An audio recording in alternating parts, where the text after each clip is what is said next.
Hello everyone, welcome to our channel. आज हम child development and pedagogy start कर रहे हैं, जिसमें हम सबसे पहले देखेंगे कि साइकोलॉजी यानी कि मनोविज्ञान क्या होता है। साइकोलॉजी एक ऐसा सब्जेक्ट है जो हमारा फिलोसफी से डिराइव हुआ है।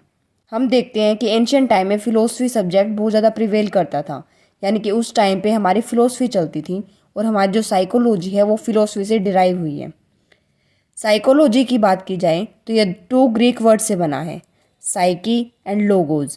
लोगोज का मतलब होता है स्टडी, लेकिन अगर साइकी की बात की जाए तो इसकी कोई परमानेंट डेफिनेशन नहीं है या फिर इसका कोई परमानेंट मीनिंग नहीं है। इसकी जो डेफिनेशन है वो टाइम के साथ साथ चेंज हुई है।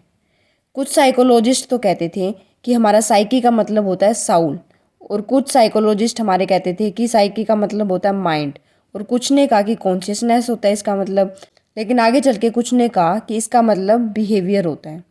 तो आइए देखते हैं। फर्स्ट हम देखेंगे स्टडी ऑफ साउल यानी कि आत्मा। ऐसे कुछ साइकोलॉजिस्ट और स्कॉलर्स थे जो ये कहते थे कि हमारा जो साइकी का मतलब क्या है वो है साउल, और लोगोस का मतलब क्या है स्टडी।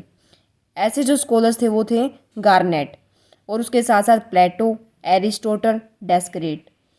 यानी कि ये स्कॉलर्स क्या कहते थे, क्या यहाँ पर जो हमारा साइकी का मतलब क्या है वो साउल है, और इनका जो था वो क्रिटिसिज्म हुआ था बाय अदर्स। क्या कह के इन्होंने क्या पॉइंट रखा कि हमारी जो आत्मा है उसको देखा नहीं जा सकता, ना ही इसका कोई साइज़ है, ना ही कोई इसका शेप है, तो इसकी स्टडी कैसे पॉसिबल है।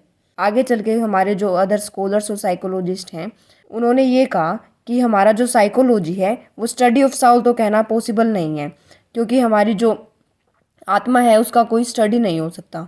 आगे चल के उन्होंने क्या कहा कि हमारी जो साइकोलॉजी क्या है वो है स्टडी ऑफ माइंड, यानी कि मस्तिष्क, मन। पोम्पोनाजी जो कि इटली में रहने वाले थे, उन्होंने क्या कहा कि हमारी जो साइकी का मतलब क्या है यहाँ पर माइंड है, और लोगोस का मतलब क्या है हमारा स्टडी है।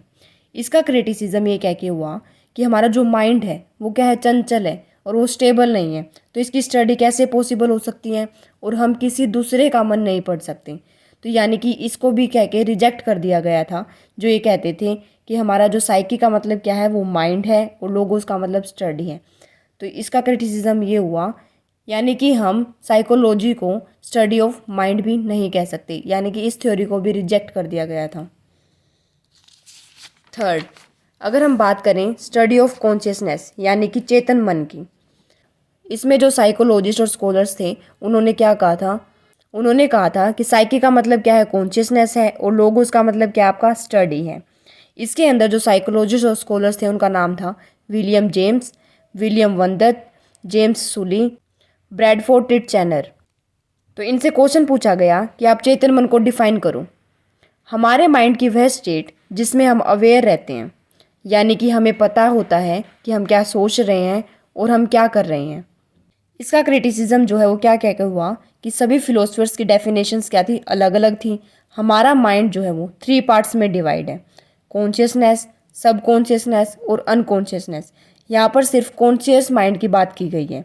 इनके द्वारा दिया गया कंसेप्ट नैरो है, यानी कि इन्होंने सब कॉन्शियसनेस की भी बात नहीं की और अनकॉन्शियसनेस की भी बात नहीं की। इन्होंने सिर्फ हमारे माइंड की एक स्टेट को पहचाना जो है कि कॉन्शियसनेस, यानी कि इनकी थ्योरी क्या है, नैरो है। यानी कि साइकोलॉजी को स्टडी एज अ कॉन्शियसनेस भी रिजेक्ट कर दिया गया। इसके बाद हम देखेंगे फोर्थ आती है स्टडी ऑफ बिहेवियर। अब इनसे पूछा गया कि आपका बिहेवियर होता क्या है। बिहेवियर के अंदर इंक्लूड होता है माइंड, साउल और हमारे माइंड की तीनों स्टेट और हमारे पास्ट एक्सपीरियंसेस, यानी कि बिहेवियर के अंदर ये सब इंक्लूड होता गया। इसके अंदर जो साइकोलॉजिस्ट थे वो थे वर्डवर्थ, वैटसन, स्किनर, थॉर्नडाइक। ये आपकी सबसे ज़्यादा एग्रीड होने वाली साइकोलॉजी की डेफिनेशन है, जिसमें एक आ गया था कि साइकी का मतलब क्या आपका बिहेवियर है और लोगोस का मतलब आपका क्या है, स्टडी है। अगर आपसे पूछा जाए कि साइकोलॉजी को डिफाइन करिए तो उसका मतलब क्या होगा, यहाँ पर ये साउल से रिलेटेड होगा। और अगर आपसे पूछा जाए कि रियल साइकोलॉजी किससे रिलेटेड होगी तो वो आपकी बिहेवियर से रिलेटेड होगी, क्योंकि ये बाद में आई थी। होप कि आप सबको पसंद आया होगा लेक्चर। अगर आपको कुछ भी सजेशन देना हो या फिर आपका कोई डाउट हो तो आप कमेंट सेक्शन में पूछ सकते हैं।